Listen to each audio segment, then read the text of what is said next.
Hello, squirrel friends. Welcome back to a Tuesday book review and makeup with me, Mondo. Today we're going to be talking about Barnes & Noble's one of their pick of the month books for the book of August, which is already passed. But it was a book I read. I loved it. I thought it was so cute. Stepped outside my comfort zone. I don't normally read just normal fiction. So the book is Something to Live For by Richard Roeper, which is originally titled How Not to Die Alone. How British, right? It is realistic fiction. You start out and you're with Andrew, who is working in London. He works for the council, which is I think pretty much what they call government in Britain. He works for the council and he does it's kind of a weird job. I'm not real sure if I could do it. I'm not real sure if a lot of people could do it. He works where when people die alone, he comes in and doesn't deal with the body, but deals with the aftermath of it, and so finds if they have the funding to pay for their own funeral. And then if not, then he decides then they do a minimal funeral, and then he finds out if they have any family to get in touch with them. Some people did not have any family, and so were not found for quite some time. The one that kind of freaked me out the most was a gentleman had died. He had fallen in the shower, which I think is like everybody's worst nightmare for how to die. And he was not found for almost a year. Evidently he had no family to speak of, and had enough money where his rent and bills were pulled out of it automatically. And then when the money dried up, that was when his landlord unfortunately came to find him and realized that he had expired about a year ago. And so some of the houses have just had the body taken, and so they are left in disarray. Andrew says that people are either two ways.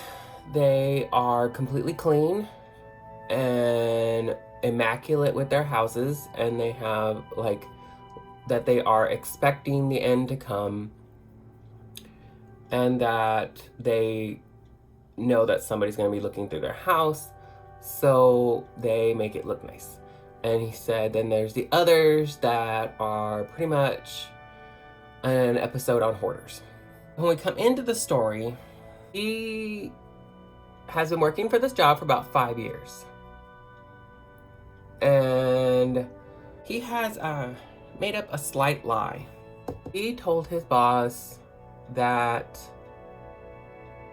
he has a loving wife and 2 children at home, Diane and 2 kids.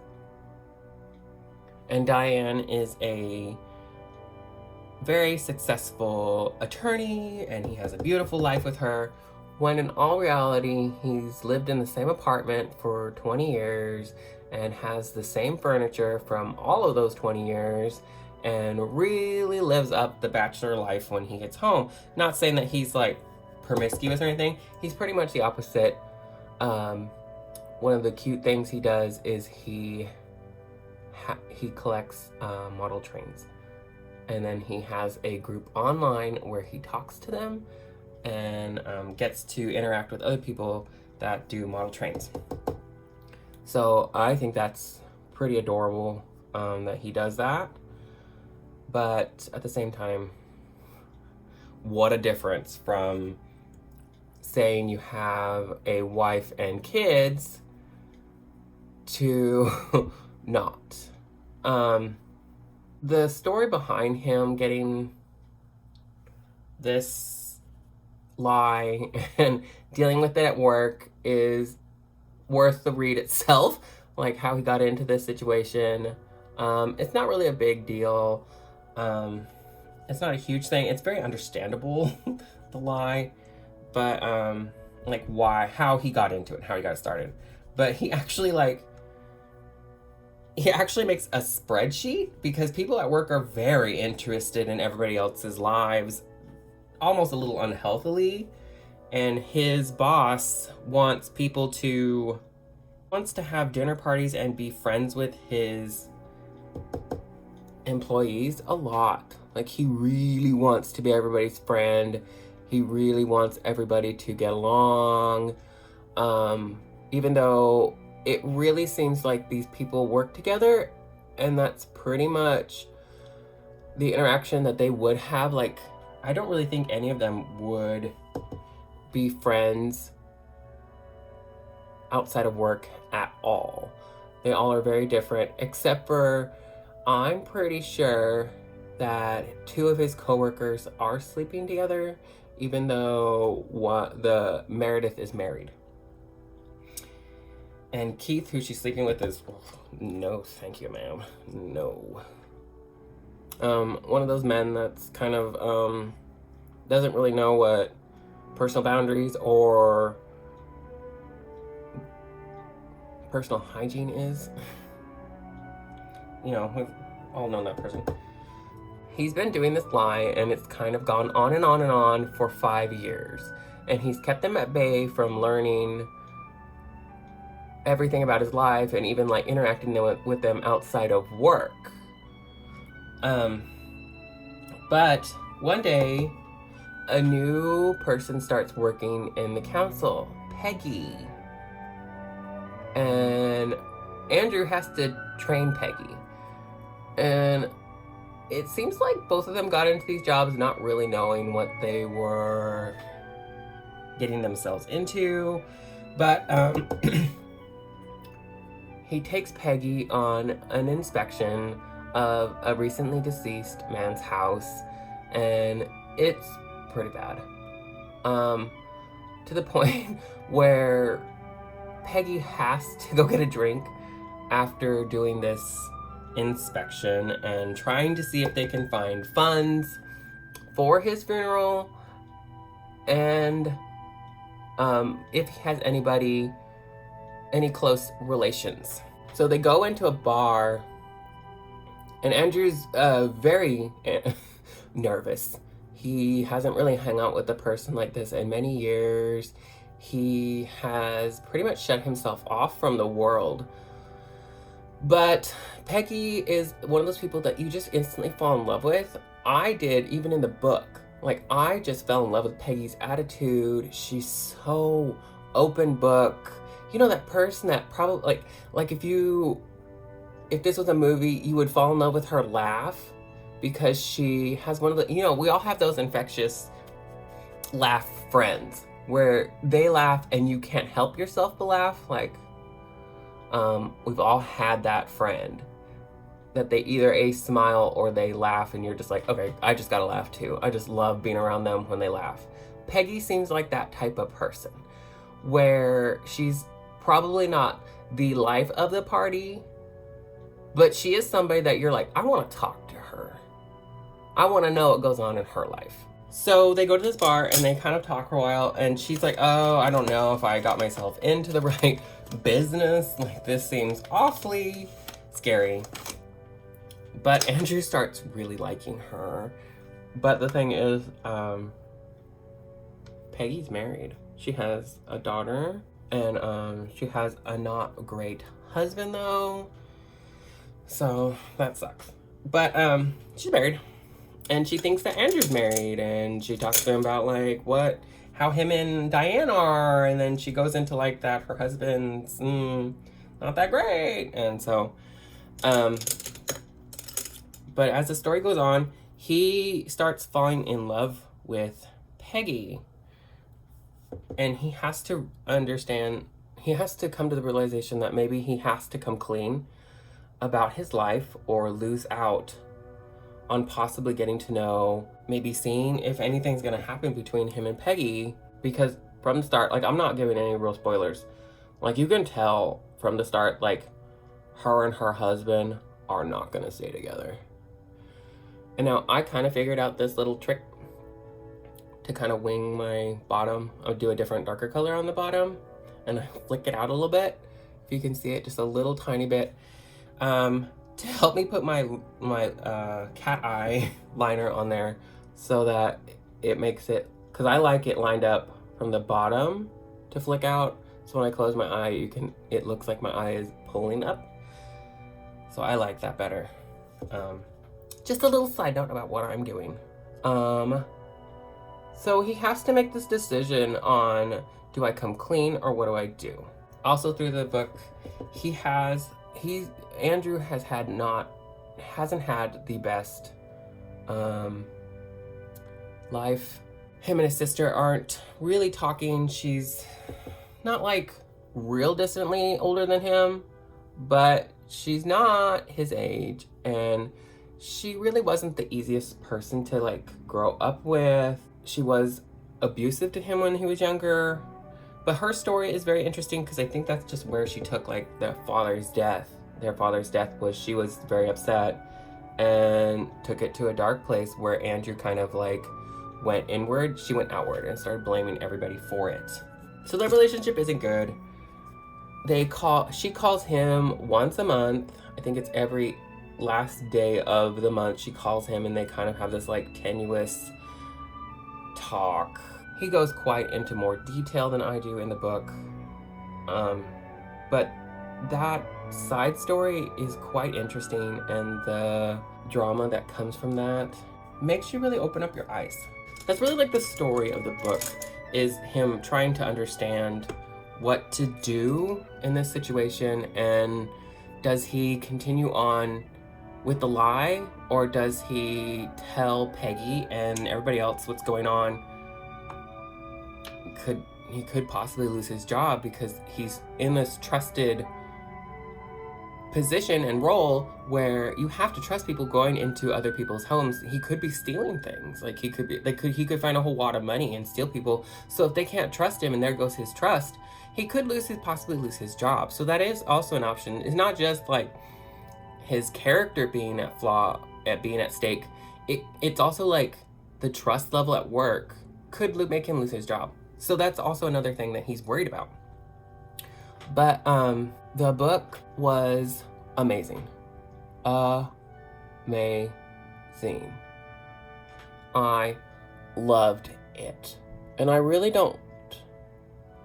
I'm very much a person that likes, as you can tell from this channel, I like to step out of myself. I don't really want to talk about or read about common things that happen in this world. I want to read about the fantastical. And the fact that this book grabbed my attention was amazing. It really opened up my eyes about having relationships with family, and that it doesn't behoove anybody to put off your family or your friends. It's not good to sit there and go, I will call them tomorrow. Or I'll call my sister back in a little while. Or I'll call my brother in a little bit. Or, oh, I can talk to mom tomorrow. When tomorrow is going to turn into next week or next month or never. So, especially in these times where we don't really know when we're going to see our family again. Because a lot of us can't see our family for reasons of COVID, which is sad that it has affected us that badly that we're almost scared to like even come in contact with our family, because we could infect them or they could infect us. You know what I mean? Which is sad. But this book really made me think about that.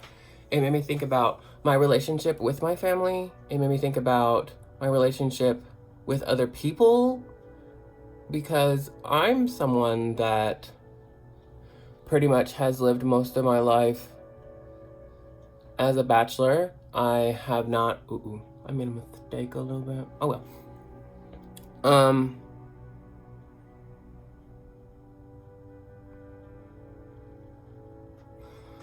I've lived my life a lot alone, and for the longest time I thought that was like more empowering or whatever you wanted to call it. The reason I'm doing my eyeliner on camera this time, because I don't do my eyeliner on camera, is because I've had a couple friends like recently when I've posted videos saying like showing my eyeliner or whatever. They've said things like, I don't really know how to do my eyeliner, and so I'm kind of just showing it today, even though it's a little bit messier than normal because I'm talking, and it's awkward to talk when you're doing eyeliner, and hence why I have a little bit of a double wing there. But yeah, so I wanted to give like a mini tutorial about what it takes to do eyeliner. See, like, they're not necessarily twins, but they're pretty damn close. That's really what you want. Sometimes it's hard to even just see it.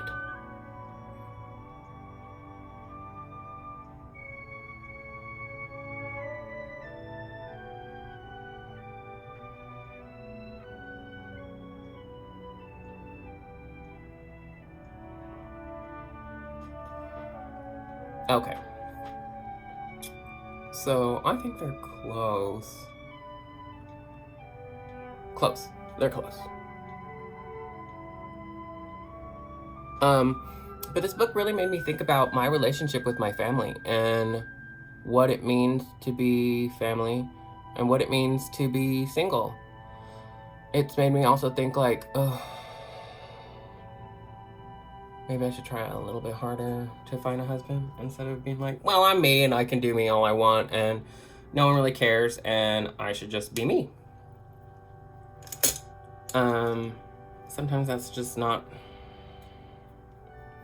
really how the world works, and it's made me start thinking about a lot of things, like how I talk to other people and how other people talk to me, and how maybe I shouldn't be dismissive of people sometimes. Maybe I should put myself in their situation, and how some people should put themselves in our situation.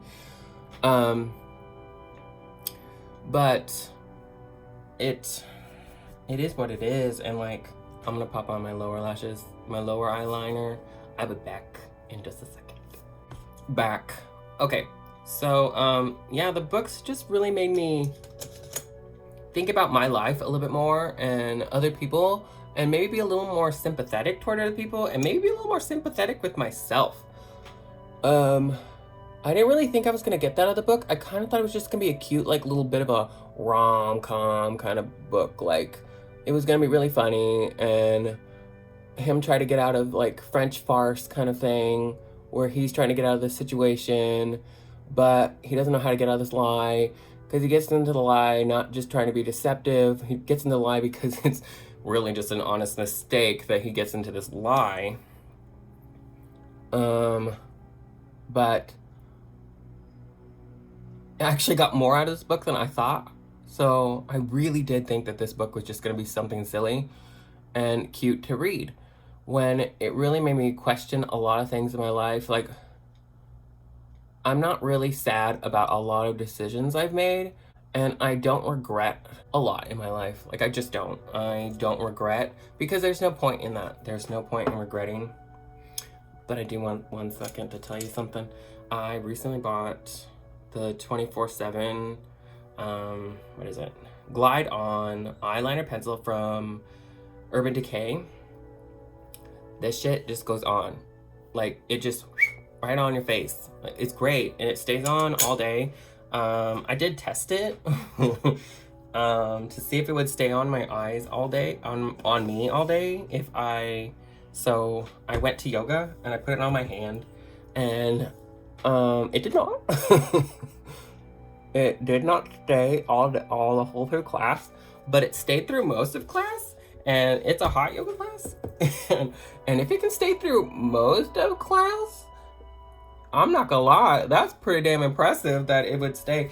But I did try three swatches on my wrist for the Morphe eyeshadows. Those stayed through class. That was crazy. Through an hour and a half of hard sweating, like they weren't like there and perfect. What would be? But they were there. It was very interesting. I was very impressed. In conclusion with this book, I enjoyed it a lot. It made me reconsider somehow I treat people. That I really shouldn't be dismissive as much as I am. And I hate to admit that with some people. Like I think, oh, I'll call them back tomorrow, or I will text them back in an hour or so. Or they didn't leave a voicemail, I'm not gonna call them back. That just doesn't seem to be right anymore for me. I hate to say that I learned like a life lesson out of a fiction story, but I did, and it made me just think like I need to try to take more chances. I know right now we can't really because of COVID, but when all of this is over, and even during, I think I'm gonna try a little harder to make friends and be open to other people. And I mean, it's been a lot. I've done a lot on myself since being in COVID, because I have now a YouTube channel, which I would never thought before that I would actually be able to watch myself on camera. But yeah, this book is just amazing. Definitely worth reading. I read it very quickly for me, but this book was awesome and opened my eyes so much more than I thought. And to see some people at the end of their life, and then to see somebody that's kind of at the middle, and how much thought the author put into the beginning of the book and the end of the book, and how he wants to have everything have a cycle in it, was beautiful. I loved it. It's something to live for. You can get it anywhere. It's readily available. It's very new in paperback. Richard Roper, such a great book. If you read it, let me know what you think. Did it change your life too? What did you think about it? What do you think of Andrew's situation? Do you think he was right in lying, or do you think he was untrustworthy for lying like that? What do you think of Peggy? Did you like Peggy? Because I just love her. Oh my gosh, I think she'd be great. Who do you think would play her if they made a movie of this? I kind of think I would like Anne Hathaway or something like that, because I think she has like a fun persona about her. Or maybe like Kate Hudson or something like that. I know I sound so like gay stereotype about that, but whatever. Okay guys, so I hope you're having a fantastic Tuesday. Have a great morning, afternoon, evening, middle of the night. I hope you like the look. I didn't really talk about the eyeliner, how I did it, but you watched me do it, and you watched me mess up. So how I fixed the little double eye thing, because you can still kind of see it. I just got some shadow on a angled brush, and I just went over it and buffed it out. What do you think of the look? Are you gonna try it? Go get you some of this Younique 4D fiber mascara from my friend Laura Saliba. She's on Facebook. Buy it from her, from Younique. Awesome, awesome. I love you guys. I hope you're being nice to people. I hope you're having a great Tuesday. I will see you again next Tuesday. Bye guys.